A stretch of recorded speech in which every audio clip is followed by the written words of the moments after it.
subuh menjelang fajar, ashar itu jamak dari sahar. Sahar itu waktu singkat menjelang subuh. Jadi ada orang yang tak ingin ketinggalan subuh, bangun sebelum subuh. Sambil nunggu subuh, dia tahajud. Ya, ketika selesai tahajud, tersisa waktu sebelum fajar, sebelum datang. Dia lihat rumus tadi. Perhatikan rumusnya. Ya Allah kan sampaikan, waktu fajar itu semua bacaan didengar oleh Allah. Karena itu ada orang nggak ingin ketinggalan, dia bangun sebelum fajar. Dan ada hadis qudsi di situ. Ada hadis qudsi. Perhatikan teman-teman sekalian, ketika Anda bangun, kata Quran, orang itu punya amalan wabil ashari. Dia khususkan sebelum subuh itu untuk istighfar kepada Allah. Astagfirullah, astagfirullah, astagfirullah. Nanti di Quran surah ketiga, Ali Imran, itu di ayat ke-17. Ya, sampai nanti ke-18, teman-teman paling kiri sebelah atas di mushaf, itu nanti orang ini akan dikumpulkan di surga dengan 3-4 golongan lain. As-sabirina, was-sadiqina, wal-qanitina, wal-munfiqina, wal-mustaghfirina bil ashar. Ada orang yang masuk surga spesial, as-sabirina orang sabar. Awas, as-sabirina, was-sadiqina orang ahli sedekah. Kemudian wal-qanitina orang yang salatnya khusyuk, wal-munfiqina orang ahli infak. 5, wal-mustaghfirina bil ashar, orang yang rajin istighfar sebelum subuh. Saya tanya pada teman-teman, gini cara memahaminya. Ini ada waktu nih, 5 menit.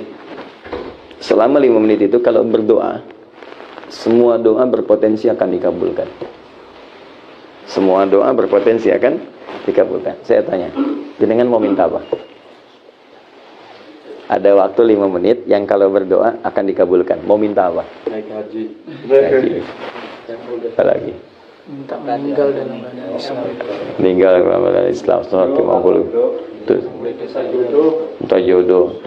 Ya, semua diminta kan? Semua diminta kan? Pujuk dia baik-baik.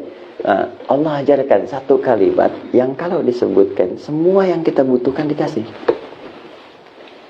Satu kalimat aja. Kalau kita bacakan itu, semua diberikan. Ya. Minta ini, minta ini, minta ini.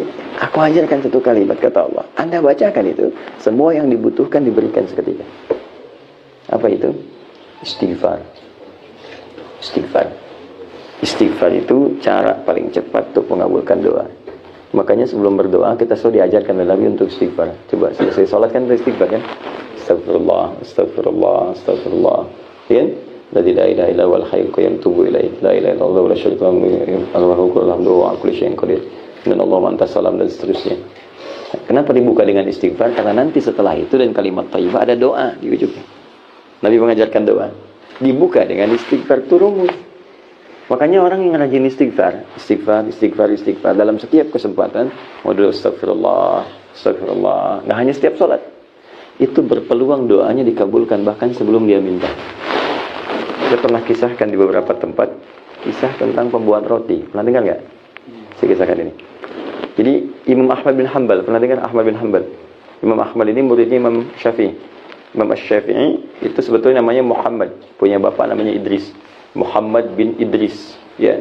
Kakek ketiganya, buyut ketiga itu namanya Asy-Syafi'i. Muhammad bin Idris bin Al-Abbas, ya, bin As-Sa'ib. Kemudian ke atasnya ada Syafi'i. Syafi'i ini yang galangan sahabat yang di masa perjumpaan dengan Rasulullah SAW. Maka bertabaruk dengan nama kakek ketiganya disebut Syafi'i.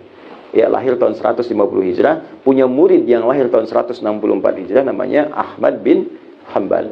Imam Ahmad ini soleh, hafal Quran, hafal hadis, banyak hafal hadis. Satu ketika beliau tiba-tiba pengen main tuh ke Mesir. Datanglah kemudian ke satu tempat. Ketika sampai di satu tempat, ke masjid istirahat karena capek. Masuk masjid lah seperti ini. Itu imam besar. Cuma kak zaman dulu, mohon maaf ya, kan belum ada seperti ini, ada handphone, ada media sosial, ya, bisa selfie, pasang status kan. Nah, jadi orang tahu Imam Ahmad tapi nggak pernah lihat mukanya seperti apa. Kalau sekarang kan tahu muka nggak tahu nama kan, banyak gitu kan. Baik, sekarang Imam Ahmad dulu begitu, terkenal di mana-mana. Imam Ahmad, cuman nggak pernah lihat wajahnya. Tiba-tiba datang ke masjid, tiduran, istirahat, diusir oleh marbot masjid. Saya besar, ulama besar diusir oleh marbot masjid. Jangan tiduran di sini, keluar katanya. Oh, Imam Ahmad tahu fikih, tapi nggak bilang saya Ahmad, tidak. Dia hanya katakan saya mau istirahat, jalan. Barah katanya, barah itu lebih kasar. Jadi kalau sudah barah itu kasar namanya. Kemudian keluar beliau, tiduran di luar. Dikejar juga, suruh keluar. rawah, kata rawah. Rawah itu lebih kasar lagi. Lebih paling kasar, rawah dari kata roh, rawah. Keluar dengan roh-rohnya sekalian. Jangan sampai engkau keluar, rohnya masih di sini. Keluar sekalian dengan rohnya. Ini.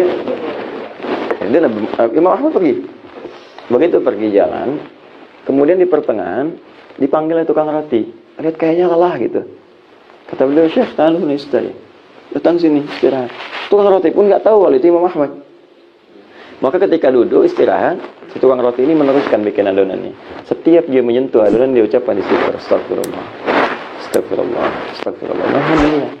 Imam Ahmad tahu fadilah istighfar, tapi ingin menguji orang ini. Dikatakan oleh Imam Ahmad, tadi yang kalimatnya, ma faidat istighfarika. Apa manfaat istighfar? Dikit-dikit istighfar, istighfar, istighfar. Perhatikan kata tukang roti ini. Wallahi, demi Allah, tidak pernah saya mengerjakan sesuatu dengan istighfar ini kecuali seluruh yang saya minta kepada Allah selalu dikabulkan. Cuma ada satu yang belum terkabul sampai sekarang. Apa itu kata Imam Ahmad? Wallahi, saya mohon kepada Allah sebelum saya wafat atau sebelum orangnya wafat, saya ingin berjumpa dengan Imam Ahmad bin Hanbal langsung di hadapan saya. Saya wafat duluan atau Imam Ahmad wafat duluan. Sebelum kami wafat, salah satunya saya mohon pada Allah berjumpa dengan Imam Ahmad di hadapan saya. Kata Imam Ahmad, Allahu Akbar, karena istighfar kamu ini saya tiba-tiba pengen ke sini. Karena istighfar kamu ini tiba-tiba saya masuk masjid, dikeluarin dari masjid. Padahal itu rumah Allah, dikeluarin dari situ. Karena istighfar kamu saya di emperan disuruh pergi sama roh-rohnya. Sampai berjumpa dengan kau karena istighfar. Jadi bayangkan. Jadi apa yang kita minta cepat itu dikabulkan, istighfar. Ya, jangan lakukan itu pada saya ya. Istighfar. Nah, jadi subuh itu cepat. Makanya kalau orang tahu kata Nabi fadilah subuh, itu orang akan datang walaupun dengan merangkak. Kejar. Abdullah bin Abi Umi Maktum itu kan buta matanya. Buta.